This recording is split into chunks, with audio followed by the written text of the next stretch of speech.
Hi dear students, welcome to YouTube channel. NEET result release ஆயிடுச்சு. நம்ம paramedical counseling application close ஆயிடுச்சு. நம்ம எல்லாரும் rank listக்கு வெயிட் பண்ணிட்டு இருக்கோம். இனிமே பாத்தீங்கன்னா கூடிய சீக்கிரம் rank list அப்படிங்கிறது வந்துரும். அப்போ பாத்தீங்கன்னா நம்ம கவுன்சிலிங்க்கு ரெடி ஆக வேண்டிய நேரம் அப்படிங்கிறது வந்துருச்சு. இந்த டைம்ல பாத்தீங்கன்னா நம்ம தெரிஞ்சுக்க வேண்டிய நிறைய இம்பார்ட்டன்ட்டான விஷயங்கள் அப்படிங்கிறது இருக்குது. இந்த விஷயங்கள் எல்லாம் இப்பவே நீங்க தெரிஞ்சுக்கிட்டீங்க அப்படின்னா கவுன்சிலிங் டைம்ல ரொம்ப ஈஸியா இருக்கும். திடீர்னு சாய்ஸ் ஃபில்லிங் டேட் அனௌன்ஸ் பண்ணாலும் பாத்தீங்கன்னா நீங்க ஒரி பண்ணிக்க வேண்டிய தேவை கிடையாது. எல்லாத்துலயுமே நீங்க கிளியரா இருக்கலாம். சோ ஸ்கிப் பண்ணாம இந்த வீடியோ ஃபுல்லா பாருங்க. ஸ்கிப் பண்ணிட்டீங்க அப்படின்னா ஒரு சில இம்பார்ட்டன்டான விஷயங்கள் நீங்க மிஸ் பண்றதுக்கும் சான்சஸ் இருக்குது. சோ ஃபுல்லா வீடியோ பாருங்க. அதுக்கு முன்னாடி நம்ம சேனலை இன்னும் நீங்க சப்ஸ்கிரைப் பண்ணாம சப்ஸ்கிரைப் பண்ணிக்கோங்க. வாட்ஸ்அப், டெலிகிராம், இன்ஸ்டாகிராம் பேஜையுமே ஃபாலோ பண்ணிக்கோங்க. நம்ம பாராமெடிக்கல் கவுன்சிலிங்கான அப்ளிகேஷன் க்ளோஸ் ஆயிருச்சு. நீட் ரிசல்ட் ரிலீஸ் ஆயிருச்சு. MBBS, BDS இதே மாதிரி கோர்ஸ்க்கு பாத்தீங்கன்னா அப்ளிகேஷன் ஃபைனல் டேட் அப்படிங்கறது அனௌன்ஸ் பண்ணிட்டாங்க. ஜூலை 23rd சம்திங் அனௌன்ஸ் பண்ணிருக்காங்க.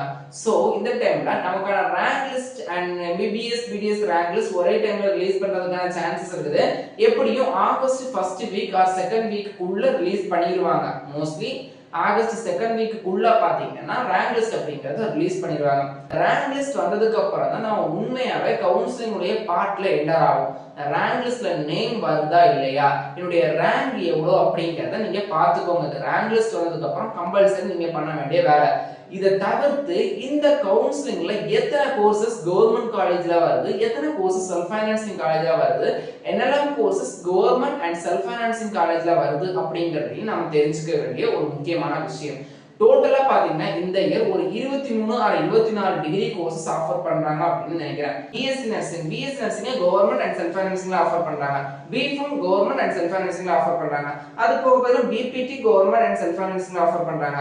பிஓடி, அதுக்கப்புறம் radiography and imaging technology, radiation therapy technology, cardiac pulmonary perfusion technology, BMLS அதாவது medical laboratory science, cardiac technology, critical care technology, dialysis therapy technology, physician associate, emergency care technology, அதுக்கப்புறம் பாத்தீங்கன்னா bachelor of respiratory therapy, bachelor of optometry, neuro electrophysiology, nutrition dietetics, இதே மாதிரி கோர்சஸ்க்கெல்லாம் பாத்தீங்கன்னா government colleges and பாத்தீங்கன்னா self financing காலேஜ்லயும் என்ன பண்றாங்கன்னா seeds அப்படிங்கறத allot பண்றாங்க.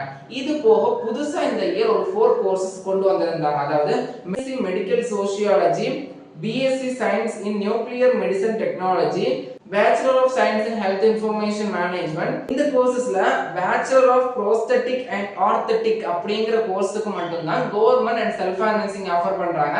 மத்த புது 3 கோர்சஸ்க்கும் பாத்தீங்கன்னா ஒன்லி செல்ஃப் ஃபைனான்சிங்ல மட்டும் தான் அவைலபிள். டோட்டலா பாத்தீங்கன்னா 20 டிகிரி கோர்சஸ்க்கு என்ன பண்றாங்கன்னா கவர்மெண்ட் அண்ட் செல்ஃப் ஃபைனான்சிங்ல ஆஃபர் பண்றாங்க. ஒரு 3 டிகிரி கோர்சஸ்க்கு பாத்தீங்கன்னா செல்ஃப் ஃபைனான்சிங்ல மட்டும் தான் ஆஃபர் பண்றாங்க. இத மேஜரா தெரிஞ்சு வச்சுக்கோங்க. சோ இந்த இயர் பாத்தீங்கன்னா ஒரு 4 கோர்சஸ் எக்ஸ்ட்ரா ஆட் பண்ணியிருக்கிறதுனால பாத்தீங்கன்னா சீட்ஸ் அப்படிங்கிறதும் இன்க்ரீஸ் ஆகிறதுக்கான சான்சஸ் அப்படிங்கிறது நிறையவே இருக்குது. போன இயர் பாத்தீங்கன்னா ஒரு 20 to 23,000 குள்ள சீட் வருதுன்னு வெச்சுக்கோங்க. இந்த இயர் பாத்தீங்கன்னா 25,000 பிளஸ் சீட்ஸ் வரதுக்கான சான்சஸ் இருக்குது. கவர்மெண்ட் செல்ஃப் ஃபைனான்சிங் எல்லாமே சேர்த்தீங்கன்னா இயர்லி சீட்ஸ் அப்படிங்கிறது இன்க்ரீஸ் ஆக நமக்கான வேகன்சி சீட்ஸ் அப்படிங்கிறதும் இன்க்ரீஸ் ஆகும். சோ இதுவுமே ஒரு பெரிய அட்வான்டேஜ் தான் இருக்கும் எல்லா இயர்லி போக. இதுக்கு மேல பாத்தீங்கன்னா நம்ம எவ்வளவு அப்ளிகேஷன் வந்திருக்குது அப்படிங்கறத பொறுத்து தான் காம்படிஷன் ஹெவியா இருக்குதா இல்ல ரிலாக்ஸா இருக்குதா, அது போக பாத்தீங்கன்னா கட் ஆஃப் இன்க்ரீஸ் ஆகுமா டிக்ரீஸ் ஆகுமா அப்படிங்கறத அனலைஸ் பண்ணலாம். சோ எல்லாமே அனலைஸ் பண்ணலாம். எப்படி பார்த்தாலும் பாத்தீங்கன்னா சீட்ஸஸ் பொறுத்த வரைக்கும் இன்க்ரீஸ் தான் ஆகுமே தவிர டிக்ரீசஸ் ஆகாது. புது காலேஜஸ் ஆல்ரெடி இருக்கிற காலேஜஸ்க்கு சீட்ஸ் இன்க்ரீஸ் ஆகும். கவர்மெண்ட் சைடுல இருந்து கவர்மெண்ட் காலேஜ்ல கெபாசிட்டி இன்க்ரீஸ் பண்ணுவாங்க. மற்றபடி வேகன்சிஸ் அப்படிங்கிறது இன்க்ரீஸ் ஆயிட்டே தான் இருக்கும். சோ எல்லாருமே தைரியமா இருங்க.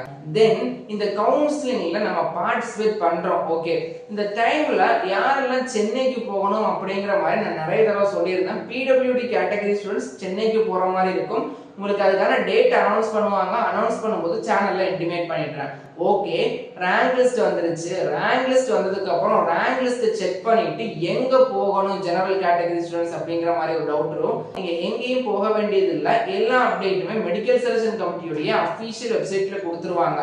எப்போ நீங்க சாய்ஸ் ஃபில்லிங் பண்ணணும் அப்படிங்கிற மாதிரி கொடுத்துருவாங்க. அதை ஃபாலோ பண்ணி பாத்தீங்கன்னா என்ன பண்ணிக்கலாம்னா இங்க சாய்ஸ் ஃபில்லிங் அப்படிங்கறத பண்ணிக்கலாம். சாய்ஸ் ஃபில்லிங் பண்ணணும் அப்படின்னா நீங்க சாய்ஸ் லிஸ்ட் அப்படிங்கறத ரெடி பண்ணணும். சாய்ஸ் லிஸ்ட் அப்படிங்கிறது ரொம்ப ரொம்ப முக்கியம். ஏன்னா நம்ம ஃபியூச்சரை முடிவு பண்றதே அதுதான். இதை பொறுத்து தான் உங்களுக்கான காலேஜ் அப்படிங்கிறது கிடைக்கும்.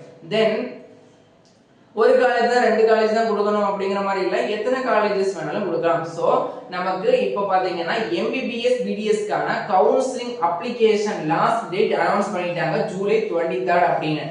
அதனால கூடிய சீக்கிரமே ஜூலை 23 க்ளோஸ் ஆயிருச்சு அப்படின்னா அவங்களுக்கு ரேங்க் லிஸ்ட் எடுக்கிறதுக்கு எப்படியும் ஒரு 15 நாள் வச்சுப்போம். அப்படின்னா கூட ரேங்க் லிஸ்ட் வரதுக்கு பாத்தீங்கன்னா ரேங்க் லிஸ்ட் பாத்தீங்கன்னா ஆகஸ்ட் 1st or 2nd வீக்குள்ள வந்துடும். சோ எல்லாமே கவுன்சிலிங்க்கு தயாரா இருங்க. இம்பார்ட்டன்ட் சர்டிபிகேட்ஸ், அதாவது காலேஜ் ஜாயின் பண்றதுக்கு என்னெல்லாம் சர்டிபிகேட்ஸ் தேவையோ அப்ளிகேஷன் டைம்ல இல்லாத சர்டிபிகேட்ஸ் இருந்துச்சு அப்படின்னா அதை ரெடி பண்ணி வச்சுக்கோங்க, ரொம்ப ஹெல்ப்ஃபுல்லா இருக்கும்.